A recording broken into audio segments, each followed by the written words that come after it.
començar a competir o a entrenar amb l'únic objectiu d'arribar a aquesta elit, arribar a la Fórmula 1, és un parany, és una trampa. Quan el que nosaltres esperem que passi no s'alinea amb la realitat és quan apareix una mica totes aquestes frustracions, no? També moltes vegades, si el nostre objectiu se centra només en els resultats, estem perdent de vista moltes altres coses que també sumen, perquè tu pot ser que tu a la primera volta t'hagis sortit de pista i al final hagis quedat cinquè en comptes de primer, però pot ser que aquesta carrera sigui la millor carrera, la millor cursa que tu has fet en tota la temporada. I si només mires el resultat, doncs estàs perdent molt més, no? Jo crec que no és fàcil gestionar els teus objectius a futur i sobretot quan és un esport que és tan costós i que depèn en molts casos de factors externs. Es pot detectar talent. Ara, el talent no és res. Si no treballen, si no tenen tristament els recursos, els recolzaments, la sort de poder anar a fer campionats, de que els hi vagi bé. Jo el que li diria a una persona que està començant en el món del motor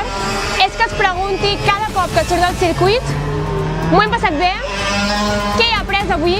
I què m'agradaria fer millor la propera vegada que torni a competir al circuit? Ja tens el nostre canal de YouTube, el 7è episodi de Catalunya des de l'asfalt. Amb el karting com a protagonista, Catalunya des de l'asfalt és una sèrie original d'Sprint Race amb el suport de la Generalitat de Catalunya.